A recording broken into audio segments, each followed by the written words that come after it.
Я перестал молиться в один конкретный день. Помню его точно, потому что в тот же день ко мне пришел кот. Никто не объявляет, что бросает молиться. Не пишут постов, не говорят пастору, не делают никаких заявлений. Просто однажды вечером не складываешь руки и не преклоняешь колени. Ложишься спать без привычных слов. И на следующий вечер тоже. И это становится нормой быстрее, чем думаешь. Меня зовут Сергей, мне 38.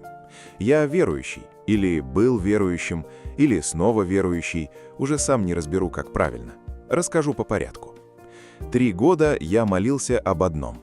Не скажу сразу о чем, скажу потом. Просто об одном. Каждый вечер перед сном одни и те же слова. Иногда дольше, иногда короче, но суть одна. Изо дня в день 3 года. Ответа не было. Ни плохого, ни хорошего, никакого. Ничего не менялось. Жизнь шла, как шла. И то, о чем я просил, оставалось ровно таким же, каким было. Я не злился, нет. Просто устал. Есть такая усталость, которая не кричит и не хлопает дверью. Просто однажды вечером понимаешь, не хочу, не сегодня, может, завтра. Завтра тоже не хотел. В тот конкретный вечер я лег, закрыл глаза и подумал: хватит. Без объяснений, без обиды, просто хватит. И уснул. А утром за дверью подъезда сидел кот. Тощий, грязный, рыжий с белым пятном на морде, как будто кто-то случайно капнул краской. Сидел прямо посередине и смотрел на меня. Не жалобно, нет, спокойно, уверенно. С таким видом, как будто он тут и должен быть, а вот я непонятно зачем хожу туда-сюда. Я никогда не хотел кота. Не в смысле не люблю животных. Просто лишняя забота, лишняя ответственность, лишние расходы. У меня была своя жизнь, свои дела, свое расписание. Коту в нем места не было. «Иди отсюда», — сказал я. «У меня своих проблем хватает». Кот не ушел. Переступил с лапы на лапу и снова сел. Ровно посередине, как будто специально. Мы смотрели друг на друга. Я ждал, что он уйдет, он ждал, что я сдамся. Минут 5. Я сдался первым. Накормил его остатками вчерашней еды, гречка с чем-то там, не помню уже. Он съел все, отряхнулся, зашел в квартиру и сел посреди кухни. Снова с тем же видом, как будто так и надо.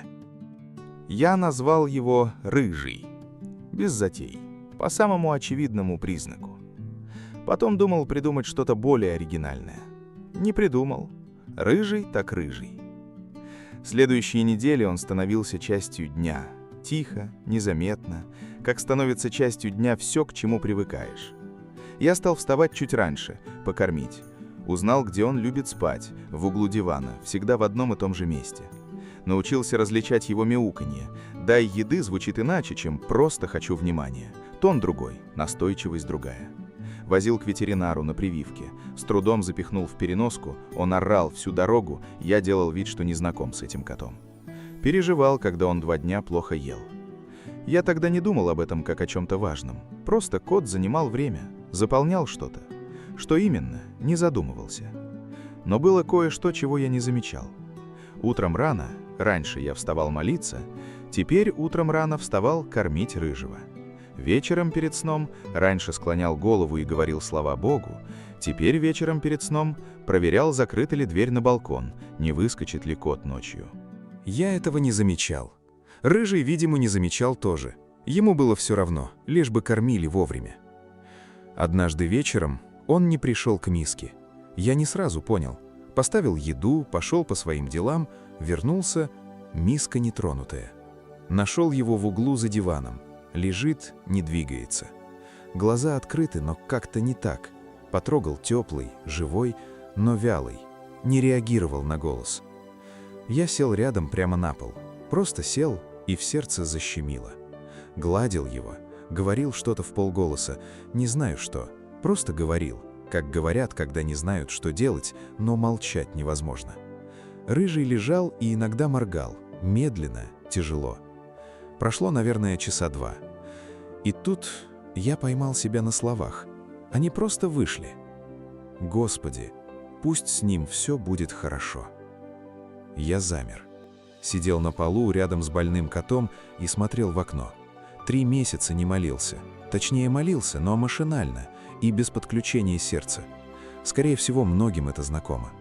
Думал, забыл, как молиться, или разучился, или уже не хочу, а слова вышли сами, легко, как будто и не было никакого перерыва, как будто я только вчера говорил их, и вот снова.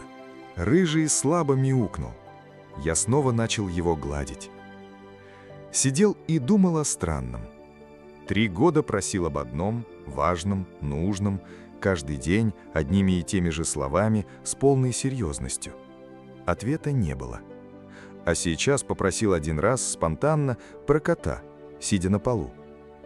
Рыжий поправился через 2 дня. «Обычная простуда», — сказал ветеринар. «Ничего серьезного». Я кивнул и почувствовал что-то, что сложно назвать точно. Облегчение, смешанное с каким-то другим чувством. Теплым, тихим. Но дело было не в выздоровлении. Дело было в том, что я вдруг понял кое-что. Не сразу, не в один момент, а медленно, когда ходит то, что лежало на поверхности, но ты смотрел мимо. 3 месяца я вставал утром и шел кормить Рыжего. Переживал за него, возил к врачу, сидел рядом, когда ему было плохо.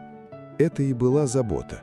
Та самая, которую Бог проявлял ко мне всегда, а я и не замечал. И в тот вечер на полу слова вышли сами, потому что они никуда не делись, просто ждали момента, когда я начну молиться за кого-то конкретного, кого я люблю, живого, теплого, который лежит рядом и моргает. Теперь расскажу, о чем я молился 3 года. Не о работе, не о здоровье, о том, чтобы в доме стало не так пусто. Это звучит просто, и было просто, и одновременно совсем непросто. Я жил один, давно, привык или думал, что привык. Но по вечерам квартира была очень тихой. Такой тишиной, которая давит не звуком, а отсутствием звука. И я просил об этом не в конкретных словах, а в сути, чтобы не так пусто, чтобы было ради кого вставать раньше. 3 года. Ответа не было. Потом я перестал просить. И в тот же день на пороге появился рыжий тощий кот с упрямым взглядом, который не ушел, сколько бы я ни говорил, иди отсюда, который занял угол дивана, завел свои привычки, стал причиной вставать раньше и поводом возвращаться домой. Я долго не понимал, что это был ответ. Понял только, когда дом перестал быть пустым. Не так, как я представлял, не так, как просил. Без торжественности, без очевидного знака, просто рыжая шерсть на диване и звук миски по утрам. Теперь я снова молюсь. Не потому, что нашел правильные слова или понял правильную технику. Просто понял кое-что, что, наверное, знал раньше, но забыл. Дом никогда не был пустым. Я думал пустой, чувствовал пустой. 3 года просил, чтобы перестал быть пустым. Но Бог был здесь все это время. Не снаружи, не где-то далеко, откуда нужно докричаться. Внутри, во мне, и я в нем. Просто я сместил взгляд, смотрел на то, чего нет рядом, и перестал видеть то, что есть всегда. А потом пришел рыжий тощий кот с упрямым взглядом. И через заботу о нем, через миску по утрам, через тревогу, когда он не ел, через слова, которые вырвались сами на полу рядом с больным котом, Бог тихо развернул мой взгляд обратно. С видимого на невидимое, с пустоты, которую я видел, на присутствие Бога, которое никуда не уходило. Рыжий сейчас спит на диване, в своем углу, всегда в одном и том же месте. Дом не пустой. Он никогда и не был пустым. Бог сказал: «Не оставлю тебя и не покину тебя». Евреям 13:5.